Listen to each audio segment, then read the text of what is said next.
Hello बच्चों, देखते हैं क्वेश्चन के अंदर क्या गिवन है। A copper wire and steel wire of the same diameter and length are connected end to end and force is applied which stretches their combined length by 1 centimeter. Then the two wires have the same stress and strain, the same stress but different strain, the same strain but different stresses and strains. ठीक है, क्या question दे दिया गया हमें। Suppose करो ये हमारा copper वाला वायर है, इस तरह करके कुछ ठीक नहीं होना है। ये हमारा कॉपर वाला हो गया, ठीक है। इसके बाद इसको कनेक्ट कर दिया गया ऐसे, सेम डायमीटर है और सेम ही लेंथ है।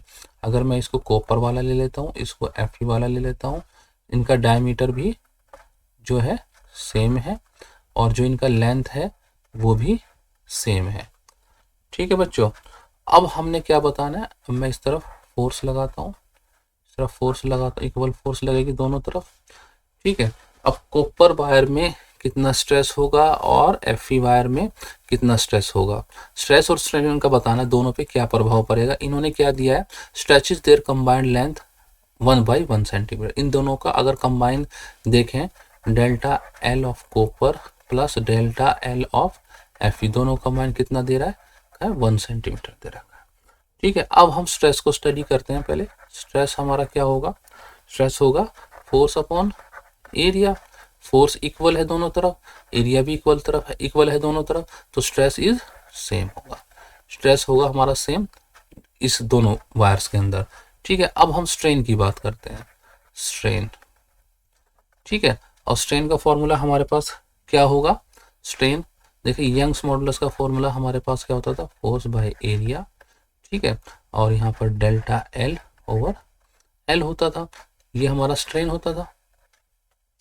ठीक है, तो मैं इसको भी लिख सकता हूँ ऑफ कॉपर, मैं कॉपर का स्ट्रेन लिख सकता हूँ, हमारा कितना हो जाएगा, sigma over Y of copper, ऐसी तरीके से of F E, sigma of Y of F E. तो हमारा किस पर डिपेंड कर रहा है, हमारा यंग्स मॉडुलस पर डिपेंड कर रहा है, जो कि मटेरियल प्रॉपर्टी होती है किसी भी मटेरियल की। तो यहाँ पर क्या इनवर्सली प्रोपोर्शनल किसके है, कॉपर के, Young's modulus of the copper and Young's modulus of F E, मतलब कि आयरन। तो हमारा क्या हो गया, स्ट्रेन क्या हो गया, इसका अलग होगा, क्योंकि देखिए Y of copper and Y of F E are different, therefore the strain produce in both the wires will be unequal. ठीक है, स्ट्रेन क्या होगा, स्ट्रेन क्या हो जाएगा हमारा, डिफरेंट हो जाएगा दोनों के अंदर। अब ऑप्शन देखते हैं हम, same stress and strain. Option A तो हमारा रॉन्ग हो गया, the same stress but different strain, ये ऑप्शन हमारा ट्रू हो गया, करेक्ट हो गया। The same strain and but different, ये भी रॉन्ग है, एंड डिफरेंट ये भी रॉन्ग है। ठीक है, इस केस में हमारा क्या होगा, स्ट्रेस तो सेम होगा और स्ट्रेन्स डिफरेंट होंगे। आई होप बच्चों आपको समझ में आ गया होगा, बहुत ही इजी क्वेश्चन है, कंसेप्चुअल क्वेश्चन है, ध्यान रखिएगा। ठीक है, good luck, good bye, thank you.